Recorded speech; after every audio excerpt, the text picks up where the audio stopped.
ഇപ്പോൾ ആരോഗ്യമന്ത്രി വീണ ജോർജ് ഇപ്പോൾ മാധ്യമങ്ങളെ കാണുന്നു. തത്സമയ സംപ്രേഷണം.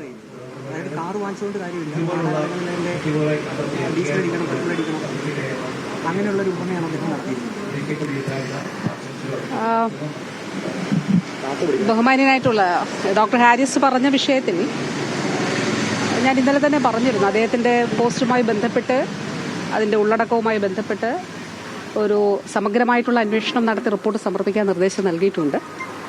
അപ്പോൾ ഞാൻ ആ അന്വേഷണത്തിൻ്റെ റിപ്പോർട്ട് പ്രതീക്ഷിക്കുന്നു.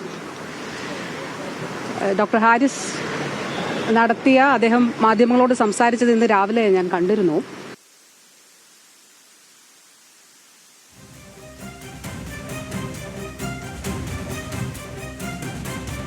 ഡോക്ടർ ഹാരിസ് നടത്തിയ വെളിപ്പെടുത്തലിനെ കുറിച്ച് ആണ് ഇപ്പോൾ ആരോഗ്യമന്ത്രി സംസാരിക്കുന്നത്.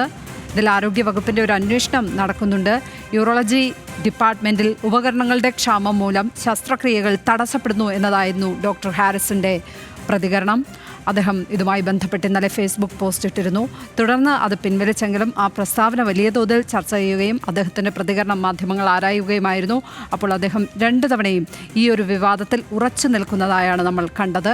ഒരുപക്ഷെ ഡോക്ടർ ഹാരിസിനെതിരെ നടപടി സാധ്യതയുമുണ്ട്. അത്തരത്തിലുള്ള പരിശോധന നടക്കുകയും ചെയ്യും. ഒരു വർഷം മുമ്പ് തന്നെ അദ്ദേഹം ഈ പ്രശ്നങ്ങളൊക്കെ ചൂണ്ടിക്കാണിച്ചു എന്നാണ് പറയുന്നത്. PA അടുത്ത് ഉൾപ്പെടെ ചൂണ്ടിക്കാണിച്ചു എന്ന് പറയുന്നു. പക്ഷേ ഈ ഒരു വർഷം കഴിഞ്ഞിട്ടും ഒരു മാറ്റമില്ല. കാരണം സാധാരണ രോഗികൾ വരുന്നു, അദ്ദേഹത്തിന് വലിയ ബുദ്ധിമുട്ടുണ്ടായെന്നൊക്കെയാണ് പറയുന്നത്. ഈ ഒരു വർഷത്തെ പീരീഡിൽ ഇതൊന്നും ശ്രദ്ധയിൽപ്പെട്ടില്ലേ? ഇപ്പൊ മന്ത്രി അദ്ദേഹം കുറ്റപ്പെടുത്തുന്നുമില്ല, മന്ത്രി ഇതൊന്നും അറിഞ്ഞു കാണില്ല എന്നൊക്കെയാണ് അദ്ദേഹം പറയുകയും ചെയ്യുന്നത്. അപ്പൊ അതിന്റെ ഇടയിലുള്ള ആളുകളുടെ പ്രശ്നമാണ്. നോക്കൂ, കഴിഞ്ഞ 15 വർഷത്തിനുള്ളിലെ കേരളത്തിലെ സർക്കാർ ആശുപത്രികൾ, തിരുവനന്തപുരം മെഡിക്കൽ കോളേജിലെ ഉൾപ്പെടെ ഔട്ട് പേഷ്യൻസ് OPയിൽ എത്തുന്ന രോഗികളുടെ എണ്ണം, IP-യിൽ എത്തുന്ന രോഗികളുടെ എണ്ണം, അവിടെ നടത്തുന്ന സർജറികളുടെ എണ്ണം, യൂറോളജി ഡിപ്പാർട്ട്മെന്റിൽ ഉൾപ്പെടെ നടത്തുന്ന സർജറികളുടെ എണ്ണം നമുക്കൊന്ന് പരിശോധിച്ച് നോക്കണം. അപ്പോൾ ഈ ഡോക്ടർ ഹാരിസ് തന്നെ പറയുന്നതായിട്ട് ഞാൻ മാധ്യമങ്ങളിൽ കണ്ടു. അദ്ദേഹം പറഞ്ഞു കഴിഞ്ഞ വർഷം 2200-ലധികം സർജറികൾ യൂറോളജി ഡിപ്പാർട്ട്മെന്റിൽ മാത്രം നടന്നിട്ടുണ്ട്. അതോടൊപ്പം അദ്ദേഹം പറഞ്ഞു ഓഗസ്റ്റ് മാസം വരെ ആണ് വെയിറ്റിംഗ് ലിസ്റ്റ് ഉള്ളത്. അപ്പോൾ അത്രയും എഫേർട്ട് എടുത്തുകൊണ്ട് ഡെഡിക്കേറ്റഡ് ആയിട്ട് നമ്മുടെ ആരോഗ്യ പ്രവർത്തകർ ജോലി ചെയ്യുന്നതിൻ്റെ ഭാഗമായിട്ടാണ്. ഇപ്പോൾ വിദേശ രാജ്യങ്ങളിൽ നിന്നൊക്കെ ഒരു MRI എടുക്കാൻ 8 മാസം കാത്തിരിക്കേണ്ടി വരുന്ന നമ്മുടെ ആളുകൾ, ആരോഗ്യ പ്രവർത്തകർ ഉൾപ്പെടെ നാട്ടിൽ വന്ന് MRI എടുത്ത് പോകുന്ന സ്ഥിതി ഉണ്ട്. അപ്പം ഇപ്പോൾ പല ഹോസ്പിറ്റൽസിലും 2026 ഓഗസ്റ്റിൽ വരെ വെയിറ്റിംഗ് ലിസ്റ്റ് ഉണ്ട്. അപ്പം അത്രയും അധികം ആളുകൾ നമ്മുടെ സർക്കാർ സംവിധാനത്തിലേക്ക് എത്തുന്നുണ്ട്, സർക്കാർ ആശുപത്രികളെ ആശ്രയിക്കുന്നുണ്ട്. ഇപ്പം നിങ്ങളിൽ തന്നെ എത്രയോ ആളുകൾ തിരുവനന്തപുരം മെഡിക്കൽ കോളേജിൽ കുടുംബാംഗങ്ങളെയും അല്ലെങ്കിൽ ശസ്ത്രക്രിയക്കായിട്ടൊക്കെ എത്തിയ എത്രയോ ആളുകൾ നിങ്ങളുടെ ഇടയിൽ തന്നെ, മാധ്യമപ്രവർത്തകർ തന്നെ ഉണ്ട് എന്നുള്ളത് നിങ്ങളുടെയൊക്കെ അനുഭവത്തിൽ നിന്ന് നിങ്ങൾക്ക് മനസ്സിലാക്കാനായിട്ട് സാധിക്കും. നമ്മളൊരു 100 ബെഡഡ് ആയിട്ടുള്ളൊരു ICU പുതുതായിട്ട് അവിടെ നിർമ്മിച്ചപ്പോൾ, 100 ബെഡഡ് ICU ഒരുക്കിയപ്പോൾ വീണ്ടും ആ ICU പ്രവർത്തനം ആരംഭിച്ചു കഴിഞ്ഞും വീണ്ടും നമുക്ക് കോൾ വരുന്നത് വെന്റിലേറ്റർ സഹായം വേണം, ICUവിൻ്റെ ബെഡ് വേണം എന്നുള്ളതാണ്. അപ്പോൾ സർക്കാർ സംവിധാനങ്ങളിലേക്ക് എത്തുന്ന രോഗികളുടെ എണ്ണത്തിൽ ഗണ്യമായിട്ടുള്ള വർധനവ് ഉണ്ടായിട്ടുണ്ട് എന്നുള്ളത് നമുക്ക് കാണാനായിട്ട് സാധിക്കും. ആ വർധനവിൻ്റെ അടിസ്ഥാനത്തിലുള്ള സൗകര്യങ്ങളാണ് സർക്കാർ ആശുപത്രികളിൽ നമ്മൾ ഒരുക്കുന്നത്. ഇപ്പോൾ തിരുവനന്തപുരം മെഡിക്കൽ കോളേജിൻ്റെ കാര്യം മാത്രം പരിശോധിച്ച് നോക്കിയാൽ എല്ലാ ഡിപ്പാർട്ട്മെൻറ്റും, ഇപ്പോൾ കഴിഞ്ഞ വർഷമാണെന്ന് തോന്നുന്നു, ഇന്ത്യയിൽ ഏറ്റവും കൂടുതൽ കാർഡിയോളജി ഇന്റർവെൻഷൻസ് നടത്തുന്ന മെഡിക്കൽ കോളേജ്, ആരോഗ്യ സ്ഥാപനം തിരുവനന്തപുരം മെഡിക്കൽ കോളേജാണ്. അത് നമ്മൾ പറയുന്നതല്ല, ഇന്ത്യയിലെ കാർഡിയോളജിസ്റ്റുകളുടെ സംഘടന ആ പുരസ്കാരം അത് കണക്കെടുത്തിട്ടാണല്ലോ. കണക്ക് വെറുതെ പറയുന്നതോ പേപ്പറിലുള്ളതോ അല്ലല്ലോ, അത് ഡിജിറ്റലി രേഖപ്പെടുത്തപ്പെട്ട ഓരോ പേഷ്യന്റിന്റെയും കേസ് എടുത്ത് പരിശോധിച്ചുകൊണ്ടാണ് അതിൽ ഏറ്റവും കൂടുതൽ കാർഡിയോളജി ഇന്റർവെൻഷൻസ് നടക്കുന്ന ആശുപത്രി തിരുവനന്തപുരം മെഡിക്കൽ കോളേജാണ്. എല്ലാ മെഡിക്കൽ കോളേജിലും ഇതുണ്ട്. ഡോക്ടർ ഹാരിസ് ഇവിടെ പറഞ്ഞിരിക്കുന്ന വിഷയം അതൊരു സിസ്റ്റത്തിൻ്റെ ഒരു പ്രശ്നമായിട്ട് നമ്മൾ കാണേണ്ടതായിട്ടുണ്ട് എന്നുള്ളത് കാണണം. ഞാൻ ഈ കാര്യം, എനിക്ക് വാസ്തവത്തിൽ ഡോക്ടർ ഹാരിസ് ഇന്നലെ എനിക്ക് എറണാകുളത്തും നമ്മുടെ മണ്ഡലത്തിലൊക്കെ പരിപാടികളുണ്ടായിരുന്നു. അപ്പോൾ ഇന്ന് ഞാൻ അദ്ദേഹം പറയുന്ന കാര്യങ്ങൾ, ഞാനിത് അനേകം തവണ പ്രസംഗിച്ചിട്ടുമുണ്ട്, നിങ്ങളിൽ പലരും കേട്ടിട്ടുണ്ടാകാം.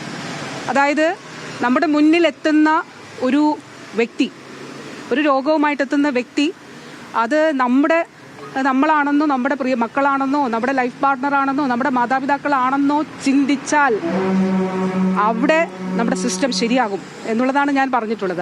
അതാണ് നമ്മളുടെ പ്രശ്നങ്ങൾക്കുള്ള പരിഹാരം. അദ്ദേഹം പറഞ്ഞത് എന്താണ്? ഇന്നലെ 3 സർജറി ചെയ്തു, 4ാമത്തെ സർജറി ചെയ്യുമ്പോൾ ആ മെഷീൻ്റെ പ്രോബിന് കേടുപാടുണ്ടായി. അദ്ദേഹം പറഞ്ഞൊരു വാക്ക്, അടുത്തത് ശ്രദ്ധിക്കണം, എൻ്റെ മകൻ്റെ പ്രായമുള്ളൊരു മകനാണ് അവിടെ വന്നത്. നോക്കൂ, അത് വളരെ പ്രധാനപ്പെട്ടതാണ്. ഇതുപോലെയുള്ള ഒരുപാട് ആരോഗ്യ പ്രവർത്തകർ നമ്മുടെ സിസ്റ്റത്തിൽ, ആ ആരോഗ്യ പ്രവർത്തകരാണ്. ഇത്രയും അധികം രോഗികളുടെ ബാഹുല്യമുണ്ട് നമ്മുടെ സർക്കാർ ആശുപത്രികളിൽ.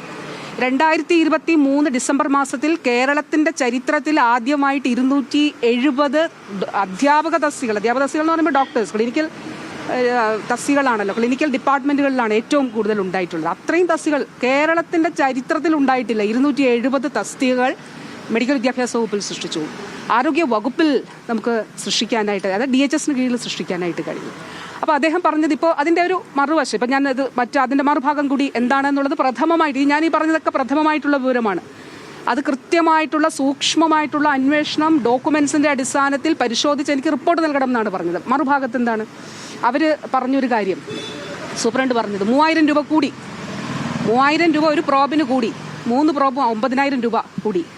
സൂപ്രണ്ടിന് ഇപ്പോൾ വാങ്ങിച്ചുകൊണ്ടിരിക്കുന്ന വിലയിൽ നിന്ന് 3000 രൂപ കൂടിയാൽ അത് ഓഡിറ്റ് ഒബ്ജക്ഷൻ ഉണ്ടാകും.